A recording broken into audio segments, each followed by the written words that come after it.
बात है, लेकिन कभी कभी विक्रम साराभाई भी हम ही देते हैं। मैं पूरा करता हूँ, जस्ट अ मिनट। ये बात सही है कि बाय एंड लार्ज गुजरात को ये उलझन नहीं है कि सरस्वती पूजा करूं कि लक्ष्मी पूजा करूं, और उसके दिमाग में लक्ष्मी पूजा प्रायोरिटी हो जाती है। उसको लगता है कि लक्ष्मी पूजा पहले कर लो, सरस्वती पूजा अपने आप हो जाएगी। और मैं हमेशा कहता रहता हूं, हमारे यहाँ दिवाली के दिनों में चोपड़ा पूजन होता है, यानी जो अकाउंट बुक्स होते हैं उसके पूजन चोपड़ा पूजन बोलते हैं।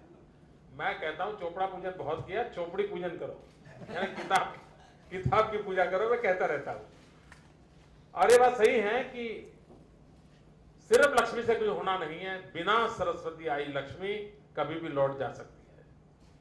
और ये सरस्वती और लक्ष्मी दोनों का कॉम्बिनेशन होना चाहिए, इसमें आपके विचार से एकदम 100% सहमत हूं। और गुजरात ने कुछ उस दिशा में कदम उठाए, और आपको जानकर के खुशी होगी। 3 इंस्टीट्यूट का आपने नाम दिया, मैं कुछ और जोड़ दूं।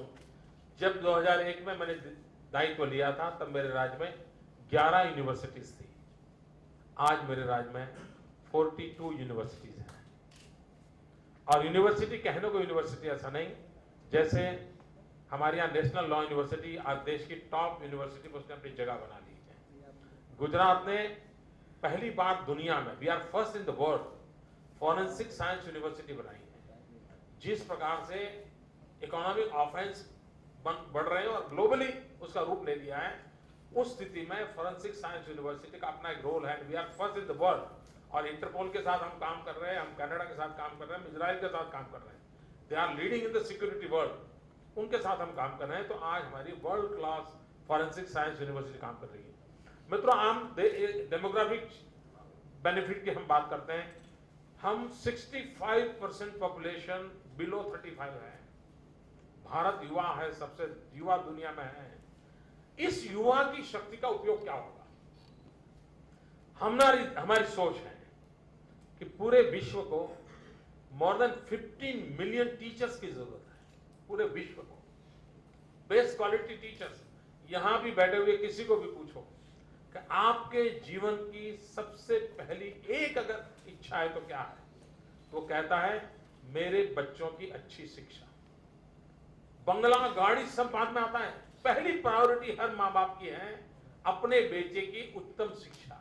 उत्तम शिक्षा उत्तम इंफ्रास्ट्रक्चर वाले बिल्डिंग में नहीं है। उत्तम शिक्षा का सबसे बड़ा आधार होता है उत्तम teacher. We are first in India who has started Indian Institute of Teachers Education, अलग यूनिवर्सिटी बनाई है। और मेरा सपना है 10th के बाद 12th के बाद जो बच्चे टीचिंग प्रोफेशन को स्वीकार करना चाहते हैं, उनका ग्रेजुएशन ही टीचिंग में होना चाहिए। उसको कम्युनिकेशन टेक्नोलॉजी आनी चाहिए, उसको चाइल्ड साइकोलॉजी आनी चाहिए, उसको मॉब साइकोलॉजी का पता होना चाहिए, उसको हिस्ट्री का पता होना चाहिए, whether it's a science teacher और इंग्लिश टीचर और लिटरेचर टीचर, कुछ भी हो। हम इस दिशा में काम कर रहे हैं। और मैं सपना देखता हूं वो दिन दूर नहीं होगा जैसे IIM में कैंपस इंटरव्यू होते हैं और 1 करोड़ 2 करोड़ में वहां से लोगों को उठा के ले जाते हैं। एक दिन आएगा टीचर्स के कैंपस इंटरव्यू होंगे और लोग 2-2 करोड़ रुपए देकर के टीचर्स को उठाएंगे। वो दिन आएगा और मैं सोच रहा हूं हिंदुस्तान टीचर एक्सपोर्ट करे। 15 मिलियन टीचर्स की दुनिया को जरूरत है। हमारे पास यूथ पावर है, हम दुनिया को टीचर एक्सपोर्ट करें। और अगर हम टीचर एक्सपोर्ट करते हैं तो हमारी प्रोडक्ट एक्सपोर्ट करने से उसकी ताकत ज्यादा होती है। हम डॉलर और पाउंड लेकर के आए, लेकिन अगर हम टीचर एक्सपोर्ट करते हैं तो हमारा कल्चर लेकर के जाता है और एक पूरी पीढ़ी को वो अपने कब्जे में लेता है और पूरे विश्व में हम अपना पगडंडा जमा सकते हैं। अगर ये सपना लेकर के काम करते हैं, वी कैन डू इट।